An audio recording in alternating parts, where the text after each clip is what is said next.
Today we are taking up a new topic in the area of downstream precipitation. Precipitation involves removal of solids from a solution. So you need to achieve certain conditions so that the solids in the solution comes out as a solid material, and then later on you may purify the solids, you may wash the solids, you may dry the solids and so on actually. So precipitation involves removal of the solids. So in many cases the solid might not be 100% pure. If you want 100% pure solid, then you may resort to something called a slightly more complex process called crystallization. So in precipitation we can use this particular technique for recovery of proteins. We can use it for even recovery of small molecules, that means metabolites. So it is conversion of soluble solutes into insoluble solutes. So we are here in precipitation, we are not bothered about the particle size or the morphology, but whereas in crystallization you are more interested in the morphology or the how the crystal looks like, the shape of the crystal, the size of the crystal, the various planes and so on, whereas in precipitation we are more interested in just removing the solids from the solution. So we convert soluble solutes into insoluble solutes. So the solutes are small molecule, the solutes could be proteins. Once you do this, you may resort to something called as sedimentation or settling or filtration or centrifugation. So we have looked at all these separation processes before in our early days. So that is what precipitation does. So it is used in preliminary or the early stages of downstream processing. As I said, we are not bothered about the purity of the solid product that is formed. So this process is resorted to in the very early stages. Later on you may do some washing to remove the impurities or toxins or other material that is present in the solid. So for example, if you take a globular protein in aqueous solution, it has got a non-uniform distribution of positive and negative charges.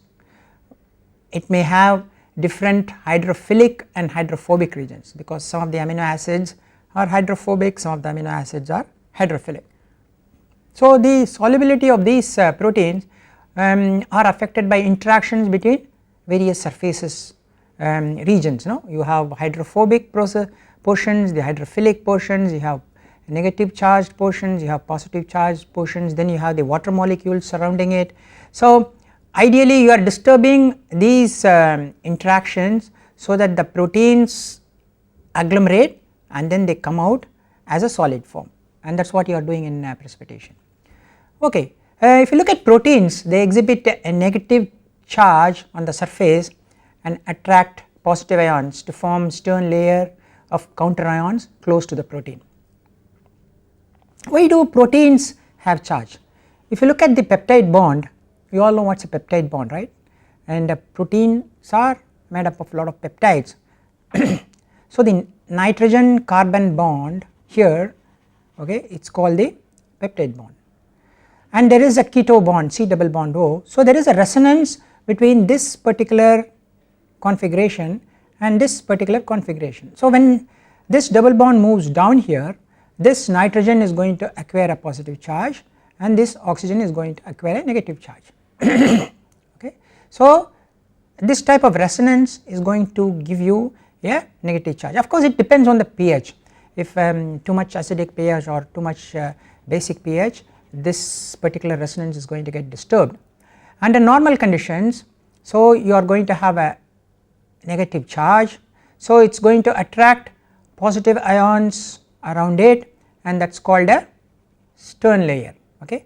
Now on top of the Stern layer there is counter ions, because if you are having positive ions then you may have negative ions around that, and that is called the Guo-Chapman layer of mobile counter ions. Those counter ions are mobile because they are much far away from the protein. So you have the protein and then you have a Stern layer and then you have the Chapman layer, Guo-Chapman layer, which are counter ions to this Stern layer. We can show it pictorially like this. If you look at a protein in an aqueous environment, okay, there are hydrophobic patches and then you have O minuses in various places. Because of those O minuses you are going to have maybe a stern layer, a primary layer, and then on top of that you are going to have the counter ions, that is the Chapman layer, that is the outer layer. So if a protein is like this and there is another protein like that, so they are not going to interact much. If you disturb these layers and you make the proteins agglomerate with each other, then it may form sufficient large sized molecules which may then precipitate out of your solution. Okay. So there are different ways by which you could disturb the these various charge layers. Sometimes we use pH, sometimes we use counter ions, sometimes we use salts and so on. Actually we will look at each one of them in detail as we go along. Okay. Now the stability of the protein electrolyte colloid is due to the balance between these attractive and repulsive forces between these, and so there is a force which is preventing them to aggregate. Now this thickness of this double layer can be reduced by changing solvent characteristics. Solvent characteristics could be the ionic strength of the solvent, the dielectric constant of the solvent, or we can change the protein surface characteristics. So by doing these we are decreasing the solubility of the protein. So by doing this we are bringing two proteins together and letting them agglomerate, reduce the solubility, and hence allow the protein to precipitate. If one is interested to know more about these various counter ions, layers, we can look into this particular reference, downstream process technology, New Horizon Biotechnology by Krishna Prasad, Prentice Hall publication. Now protein precipitation is based on two things, one is related to solvent, one is related to the solute. Solute means it could be small molecule or it could be protein and so on. Okay. Now solvent property, pH change. So for example isoelectric precipitation, what we do, we change the pH so that we reach the isoelectric pH, protein loses its charge, so there could be a precipitation, that is called the isoelectric precipitation. The next one could be change in ionic strength, that is called a salting out. What do? We may add a salt which is highly soluble, when the salt gets dissolved protein becomes less soluble, it is coming out, that is called the salting out. Third approach, change in the dielectric constant, that means I can use an organic solvent, I add that organic solvent, so the dielectric constant of the solution changes, so what happens, the protein precipitates out. Fourth approach, change in water availability, I can add a non-ionic polymer. So when I add a non-ionic polymer into the solution, protein precipitates out. So what we are doing in this side, the left hand side, we are changing the properties of the solvent, we are changing pH, we are changing the ion, we are changing the dielectric constant, we are changing the availability of the water near the protein. So by doing all this we are letting the protein precipitate out. The other side, that is the right hand side, we can change the properties of the protein so that it precipitates out. Selective interaction, I can add metals or polyelectrolytes or affinity reagents so that the proteins get agglomerated and they precipitate out, that is called the selective interaction. Another approach is selective denaturation. So I have some unwanted protein, so when I denature the unwanted protein it precipitates out. How do I denature? I can change the pH. When you change the pH, as you all know, protein is active only in one selective region of pH. So if when I change the pH, protein may get denatured and then you may allow the protein to precipitate it. Or thermal denaturation, proteins are not very stable at high temperature. So when I increase the temperature, then protein gets denatured and then it may precipitate. Or I can add an organic solvent. By adding an organic solvent you are allowing the protein to again get denatured and it gets precipitated out. Okay. So this type of denaturation you resort to if you are not interested in a particular protein. Okay. We cannot use this technique if you are interested in that protein, because the protein during the precipitation is completely denatured. So if you want an active protein, then generally what we do, we use the solvent approach, that means change the property of the solvent, or we can even think about adding metals or polyelectrolytes or affinity reagents so that we can have a selective interaction with the desired protein. But we never resort to this type of denaturation, that means increasing temperature or changing pH or adding a toxic organic solvent which will denature the protein. Okay. So each of the technique we resort to depending upon the cost factors, depending upon the amount of protein you are interested, the stability of the protein you are interested to remove, and what are the other proteins present in the broth or other metabolites present in the broth and so on. So there is nothing like an universal method, but generally in laboratory conditions what do? We use a salting out method. It is very simple, we just add ammonium sulphate which is highly soluble, so the protein gets salting out. Okay. What are the advantages of protein precipitation? By doing this we are able to reduce the volume of broth by a factor of 10 to 50 times actually. So instead of processing the whole broth by precipitating it out and then removing the supernatant, then we can process rest of the impure protein and go about purifying the protein and so on actually. So when we do protein purification we are concentrating the desired product. As I originally said, the protein after precipitation is not going to be 100% pure. You may have to go further into purification stages to really get it very pure, but you are able to get a concentrated product, and now we can do different downstream approaches to purify it further and further. Okay. It is a less expensive technique, very expensive, very less expensive, and it is a very robust in industrial scale, because ultimately we need to consider scaling up. We want to do it in 100 liter, 1000 liter and so on. So when we do that sort of large scale operations, precipitation is a robust technique which can be scaled up to any level. We can achieve rapid separation, quickly precipitation happens and then you go to filtration, and then you can stabilize the labile products later actually. So these are the advantages of protein precipitation. Okay.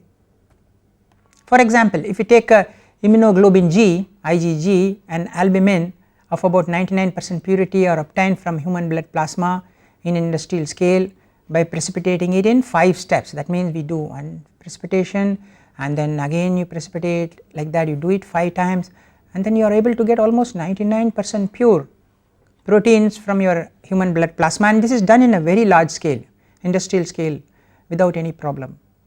If you want to do any other separation means, it may be very expensive. So precipitation, it is used for recovery of protein. The methods which we can resort to, for example, salt induced precipitation or addition of an organic solvent. In salt induced precipitation, one interesting thing is, just like salting out, you can also have salting in. At very low concentration of the salt, solubility of the protein usually increases slightly. You know, when you add salt, because of the changes in the ionic strength, sometimes the protein may solubilize more, but that is only in the initial stages. So you could have a salting in, but at high concentration solubility of the protein drops dramatically and the protein precipitates out, that is called the salting out. So you can have at low concentrations of the salt little bit of salting in, and at high concentrations of the salt you may have salting out. Addition of an organic solvent. So if the medium dielectric constant decreases with the addition of an organic solvent, that means when I add a solvent and the dielectric constant of the medium decreases, then the solubility of the protein in that solvent also will decrease. So the protein will precipitate out. So you need to select solvents which will decrease the dielectric constant of the medium. So you need to have some idea about the dielectric constant of various solvents that can be added.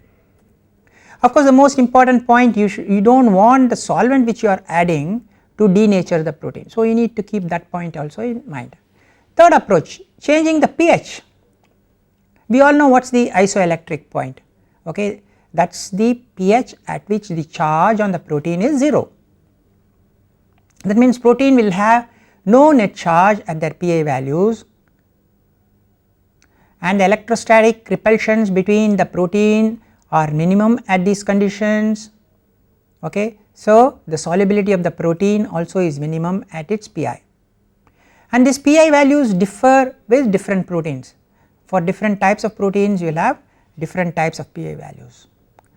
The next approach we can do is addition of a non-ionic polymer or metal ions. We will talk about this also in detail.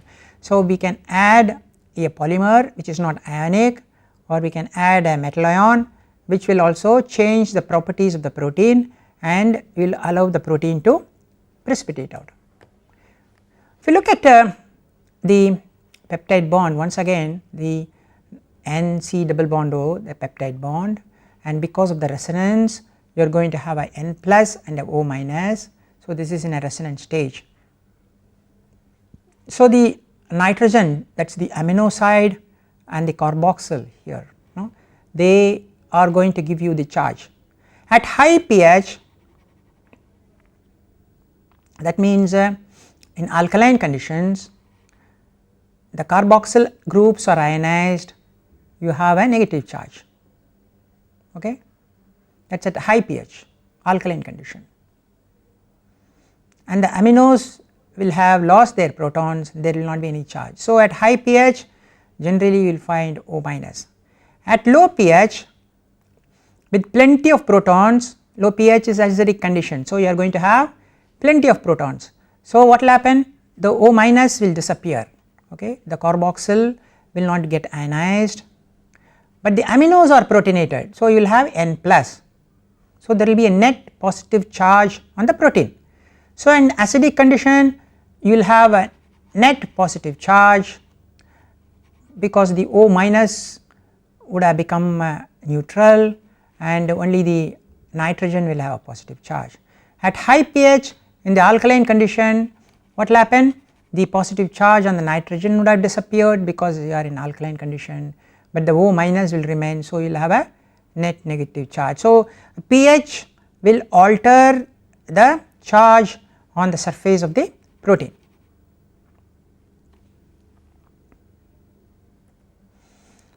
So, more negative ions are more effective than less negative ions for salting out. Okay. So, it is better to have more negative ions than less negative ions for salting out, and similarly it is better to have more positive ions than less positive ions for salting out. Okay. We will look at a problem on that. So, it is better to have more negative ions than less negative ions, it is better to have more positive ions than less positive ions for salting out. Now, solubility decreases exponentially with increasing magnitude of charge. So, if the charge is more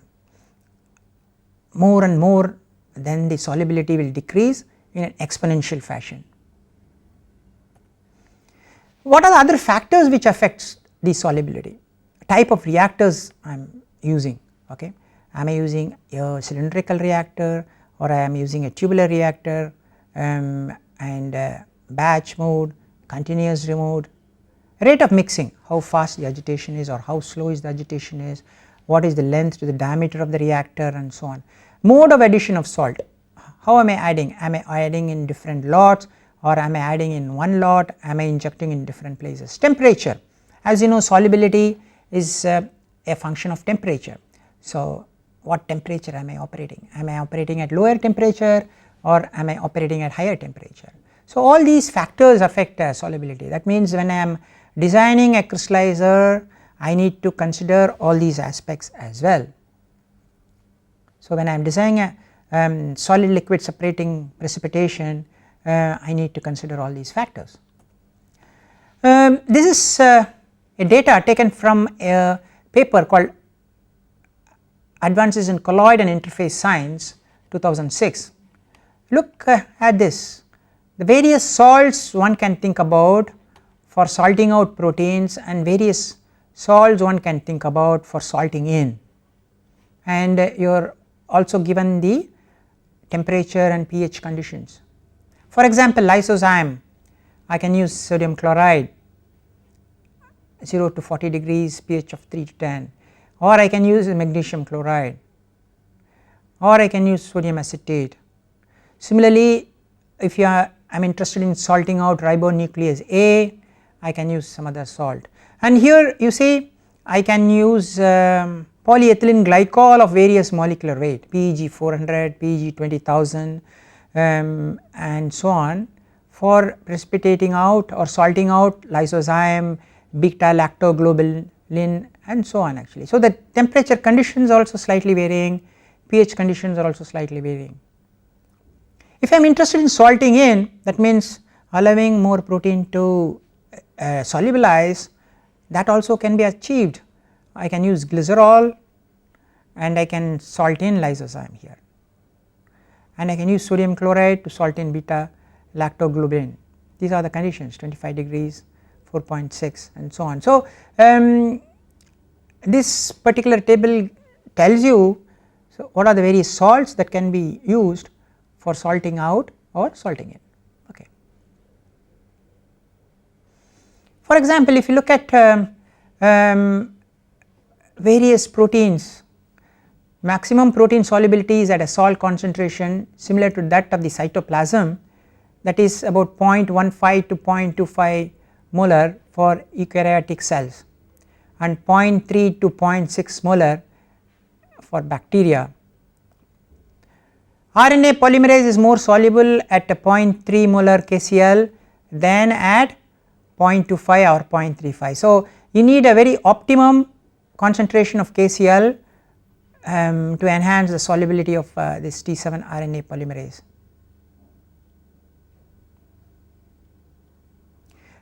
Proteins which are insoluble at very low salt concentration may require 0.2 to 0.3 molar to be soluble. This is more like a salting in type of approach. Okay. So, you see this particular slide gives you a ballpark figure of the concentration of the salt required to achieve either salting out or salting in. Okay, let us look at a very simple problem. So, I have two proteins, lysozyme, myoglobin, both have different isoelectric pH. You all know what is isoelectric pH, that is the pH at which the charge, net charge is 0. So, lysozyme, the isoelectric pH is 11, myoglobin the isoelectric pH is 7. How to precipitate myoglobin selectively using ammonium chloride or ammonium sulphate? So, which one is better, ammonium chloride or ammonium sulphate?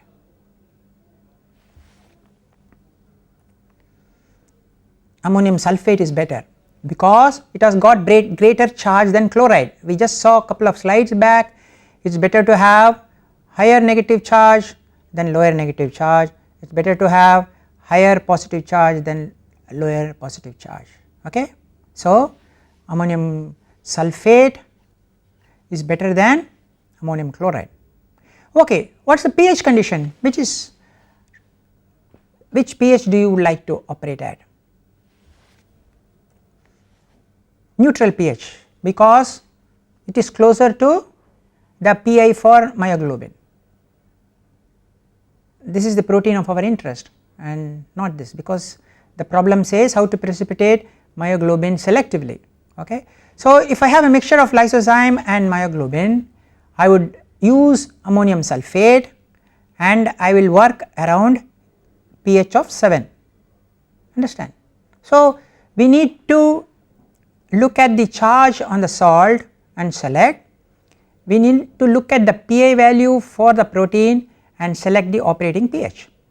Of course, in sometimes the salt cost factors also may come into picture, but that is later. But if you just consider only the physical principles, then this is how you approach this problem. Why do we generally use ammonium sulphate? In our labs we are told take ammonium sulphate because of its high solubility. It is highly soluble in water, about 3.6 molar, and it has got a very high ionic strength, and which is proportional to the square of the charge on the ion, right. So, ionic strength of 1 molar ammonium sulphate is 3 times that of 1 molar of sodium chloride. So, it is always better to use ammonium sulphate than sodium chloride.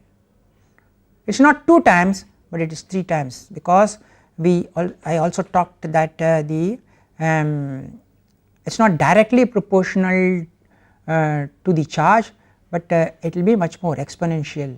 So, in most of the cases, that is why we resort to ammonium sulphate as the reagent for salting out proteins.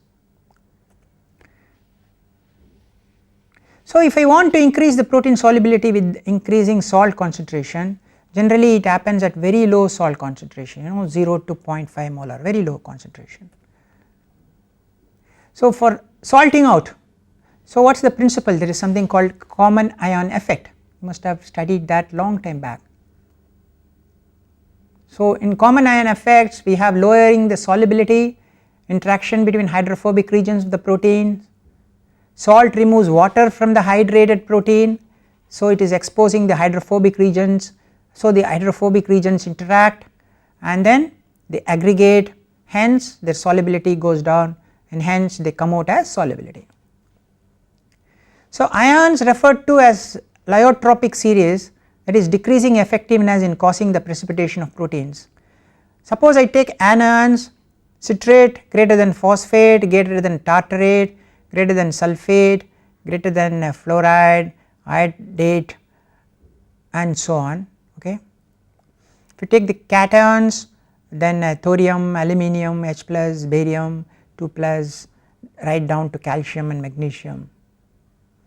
So, they come under the Lyotropic series, that is decreasing effectiveness in causing the precipitation of the protein.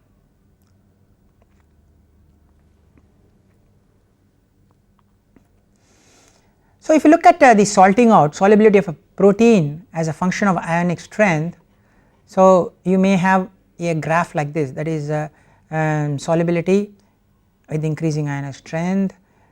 This could be for fibrinogen, this may be for hemoglobin, this could be for serum albumin, this could be for myoglobin. So, decreasing molecular weight. Okay. So, if the molecular weight is very very large, then it is much easier to precipitate out when compared to very very small molecular weight. So, molecular weight also takes place in the precipitation process. So, basically salting out of protein is a balance between salting in process due to electrostatic effects and a salting out process due to hydrophobic interaction. So, both play a very important role, the electrostatic forces, hydrophobic interactions, and at very high concentration of the salt, protein just precipitates out. So, you may have, as salt concentration is increased, electrostatic force is increasing, as salt concentration is increased, you may have hydrophobic effect. So, both may be combining together to give you a salting out. So, initially solubility will increase and then solubility will decrease, that is why at very very low concentration 0.3 molar or around that region, the addition of salt will allow the protein to solubilize higher. So, that is why you will generally have a graph like this, it may be very very close to your to the left hand side, but still you will have little bit of salting in taking place depending upon the type of salt which we are using. So, if you take another method, that is precipitation by the addition of organic solvents. So, we can consider organic solvents like ethanol, acetone and so on. So, by adding these solvents we are changing the dielectric constant. By changing the dielectric constant, the protein solubility goes down, as I mentioned very early, lower the dielectric constant, lower will be the solubility, hence the protein will precipitate out. So, what are you doing when you are adding these type of organic solvents? Reduction in water activity and solvating power of water for a charged hydrophobic protein molecule. So, it is described this way: log S solubility equal to K by D square plus log S naught. D is the dielectric constant of reagent and water, K is some constant related to the dielectric constant of the original aqueous, S naught is the extrapolated solubility. So, if I keep increasing D, I will be decreasing the solubility.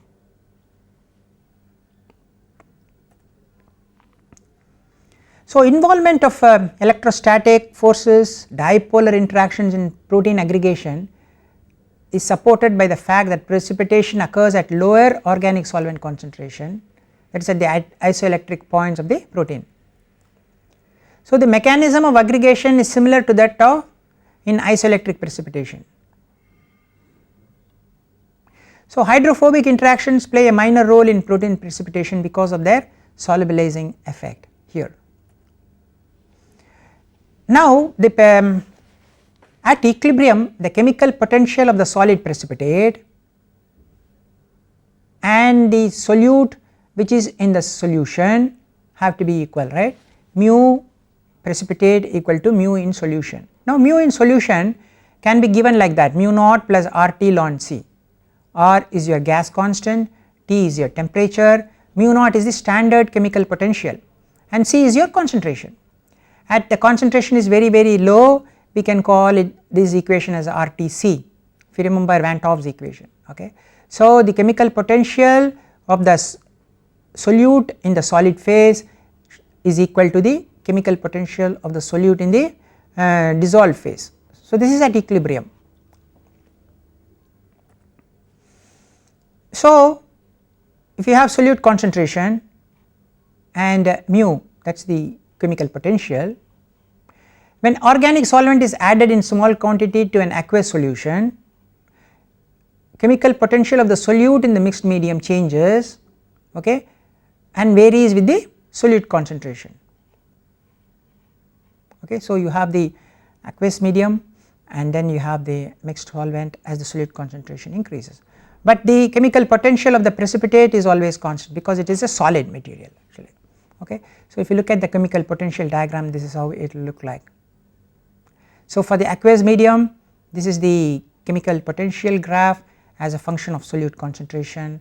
When you are adding a solvent, the chemical potential in the mixed medium of the solute in the mixed medium changes, and that also will have this type of shape.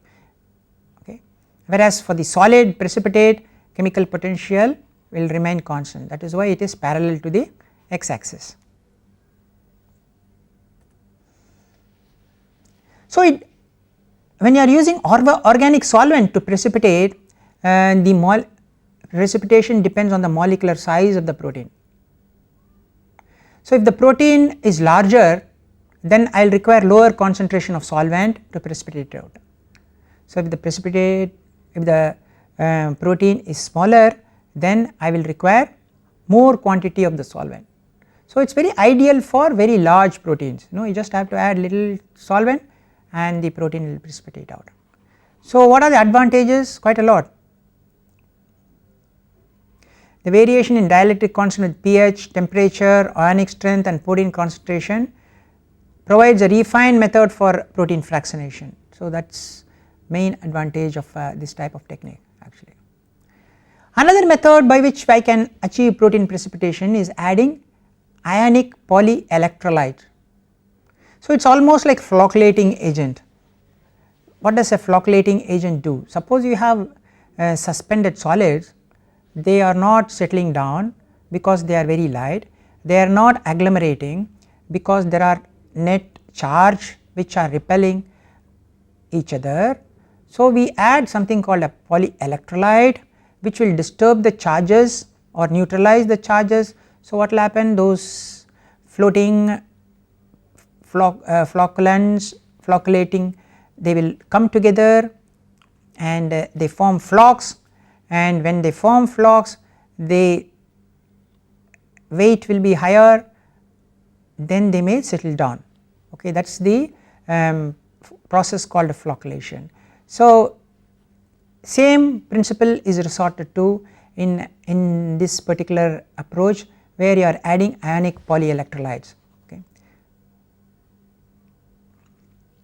So, electrostatic forces are responsible for protein precipitation. So, when you add ionic polyelectrolytes, you are disturbing these and allowing the proteins to come to each other and then settle down. So, we will require very low concentration of polyelectrolyte, very small 0.05 to 1.18%, low price. Sometimes we can use very cheap polyelectrolytes to achieve this type of separation. There are no waste disposal problem also, no, because you add the polyelectrolyte, protein precipitates, then you do not need to add some other chemical because the quantity you are adding is very less. For example, we can add alginate or pectate or carboxymethylcellulase, carrageenane, all these are very good polyelectrolytes, they are called acidic polysaccharides, they can help in the precipitation. We can also add anionic polyelectrolytes such as polyacrylic acid or polymethaacrylic acid. We can even add cationic polyelectrolytes such as polyethylenamine, polystyrene based quaternary ammonium salt. So, all these are cationic material, and polyacrylic acid or polymethaacrylic acid are anionic material, or we can add a acidic neutral material like alginate or carboxymethylcellulose and so on, and all these are electrolytes which will help in the flocculation of the protein and allow it to settle down, and the quantity required here may be very less when compared to salting in, where you may have to add large amount of ammonium sulphate. You can also do this precipitation by using metal ions. For example, you can use polyvalent metal ions which will help in the aggregation and settling down of the protein molecules. For example, if I use divalent manganese, iron, cobalt, nickel, copper, zinc, cadmium, they will bind strongly to the carboxylic acid. You have a O minus, right, and sometimes they will also bind to the nitrogen groups in the amines and heterocyclic groups. Divalent calcium, barium, magnesium and lead bind to carboxylic acid, but not significantly to the nitrogenous ligand. Monovalent silver, mercury and lead binds to sulfyldryl compound or groups. Okay. So, we can consider various polyvalent, that means divalent or monovalent metals which will selectively go and bind to the O minus or the N plus regions, and then it will resort to the precipitation of the proteins. What are the advantages? They have greater power in precipitating. Even dilute protein solutions can be processed using this metal ion precipitation. So, can be easily removed by chelating agents or cation exchange resin. Okay. So, once the metals go and bind to these places, then I can use a ion exchange column and the protein gets removed. Calcium, barium, zinc salts used to modulate ethanol precipitation of human plasma protein. This is a good example of where metals are used for removing a human plasma protein. Selective denaturation of unwanted protein. So, if you are not interested in a certain protein, you want it to be removed, it is not getting removed because of the ionic charges and electrostatic charges. What do? You denature the protein. So, once it is denatured, it will just precipitate out. So, this is good if you are not interested in the product, whereas whatever I talked before, you are interested in the particular protein.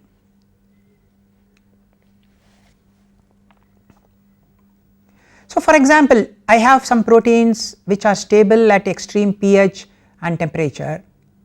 There are impurity proteins which are very sensitive to pH and temperature. Then I can remove those impurity protein by changing the temperature or pH, whereas the protein of my interest which is very stable will remain unaltered. So, that is called selective denaturation. So, denaturation of protein is due to destruction of the tertiary quaternary structure resulting in the formation of random coiled polypeptide chain. So, it is no more a protein, it is a polypeptide chain. So, what happens, these chains aggregate, once they aggregate they are less soluble, so they easily come out or easily precipitate out of this solution. So, how do I denature? I can use higher temperature. So, as I increase temperature, the activity of the protein will go down, it will follow an Arrhenius relation. So, once the activity goes down, it becomes like a polypeptide and it will aggregate, it will precipitate out. I can use extreme pH. As you all know, proteins have stable only at a range of pH. When I change the pH beyond this, protein will get denatured. Addition of organic solvents at high temperature range at 25 to 30. So, I can add solvents which will denature my protein. So, there are certain solvents which may remove the water surrounding these proteins, it may disturb the coil structure, the tertiary or the quaternary structure, thereby the protein gets denatured. So, all these techniques can be resorted to, but you have to be very careful in using these techniques because they may affect the protein of your interest also. For example, let us look at a simple problem. A broth 80 liters, it contains a desired protein at 12.8 grams per liter, as well as another protein. This protein I am not interested, but it is present as 1.8 grams per liter. Now, calculate the ammonium sulfate concentration required to recover 98% of the desired protein. Okay, that is this protein, if the precipitation constants beta and k of the desired protein are 0.933 and 1.1 respectively, and that of the contaminated protein are 0.88 and 0.95 respectively. What will be the purity of the desired protein at 98% recovery? Okay, now total amount of the desired protein in the broth 80 liters into 12.8, correct, okay, 1024. I am interested in recovering 98%, that means 98 by 100 into 1024, that gives you 1003.5. So, what is the amount of protein remaining in the solution? 1024 minus 1003.5, that gives you 20.5 grams. So, this much amount of protein is left behind, correct. Now, ionic strength of ammonium sulfate solution is 3 molar concentration. Now, the Cohen equation, there is an equation called Cohen equation which relates the solubility and the ionic strength in this fashion: log S is equal to beta minus K into I. Beta is a constant, K is a constant, S is the solubility and I is the ionic strength. Now, I put 20.5, that is the amount of protein that is left behind in the solution. I am recovering 98%, so 2% is left behind. Okay. I is the ionic strength of ammonium sulfate which I am adding, that is about 3 molar concentration. Okay. So, ammonium sulfate 3, the K is 1.1 and the concentration of ammonium sulfate. So, I can calculate. So, ammonium sulfate concentration required to precipitate 98% of the desired protein will be 2.43 molar. Now, total amount of contaminated protein in the broth, it is how much? 1.8 grams per liter, and I am starting with 80. So, 80 into 1.8 is 144 gram. At 2.43 molar ammonium sulfate, concentration is 32.36 grams of the contaminated protein also will precipitate out. Okay. So, the product desired protein when it precipitates out, that means desired protein of so much 1003.5 grams is precipitating out. I will also have about 32.36 grams of the contaminant protein also precipitating out. So as I originally said, protein precipitation is not going to give you a very pure solid product, but it is a very good method to resort to at the early stages of downstream, whereas crystallization can give you a very pure solid product.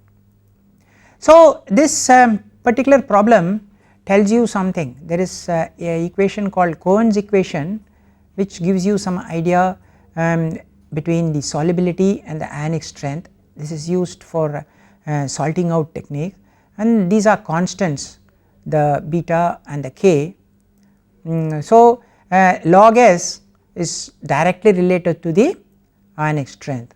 So log S and ionic strength are linearly related, and if once I know the beta and the k, if I know the ionic strength, I can calculate what is the constant amount of protein is left behind after precipitation, or if I know what is the amount of protein left behind after precipitation, I can calculate the ionic strength. Okay. So I can do both this way or that way. So if I have the details for beta and k for various proteins, I can calculate how much concentration of the salt needed to precipitate out 98 or 99% of the protein that is present originally. So the total amount of precipitate of both the proteins, so I need to add the initial protein amount, the second protein amount to get the total amount. And the percentage purity of the desired protein in the precipitate, obviously it is having certain impurity 32.36 grams, the desired protein is 1003.5 grams, so that will give you the percentage purity. Okay. So quite a simple problem, but this particular relationship is necessary, and these values like beta and k are also necessary for you to calculate the concentration of this ammonium sulphate required actually. Okay. So this problem gives you a nice idea about the concentration of salt that is required to precipitate one protein. When I say one protein, if there is another protein, you cannot guarantee that the second protein will not precipitate out, because the second protein also will be losing some of its solubility when the first protein loses its solubility, and when that happens the second protein also will be partially precipitating out, and hence you will always have a little bit of impurity in the solid that is coming out as a precipitate. Now one can do a resolubilization and removal of the unwanted protein and so on, so that is further downstream, but when you do salting out, you cannot expect a 100% pure protein if you have a mixture of proteins present in your original broth, but if you have only one protein, then you will be ending up with one single solid protein, that is sure. So the precipitation as you can see is quite a simple method. We can use it in the early stages of downstream. We can change the properties of the solution, we can change the properties of the protein. How do you change the properties of the solution? We can do things like changing the isoelectric pH, we can change the dielectric constant, we can change the ionic strength, so many different approaches. By doing this we are doing the precipitation, or we can change the attractive forces between the protein by adding metal ions, or we can add polyelectrolytes. So these disturbs the electrostatic forces, and those type of methods are also very good in precipitating out your protein. Another method where if you are not interested in the protein but you want to remove it as an impurity, we can denature the protein. So how do you denature the protein? Drastically changing its pH, or drastically changing the temperature, or adding a solvent. So it will denature the protein. Once the protein becomes denatured, loses its tertiary structures, it becomes a polypeptide, it will agglomerate and then just come out as a precipitate. So, all these methods can be used for protein precipitation, and one important point you need to keep in mind is during precipitation you do not want the protein to lose its activity. That means you do not want the protein to lose its 3-dimensional structure, the folded structure, which is the most important parameter which maintains its activity. So, that particular point needs to be kept in mind when one is designing a protein precipitation technique.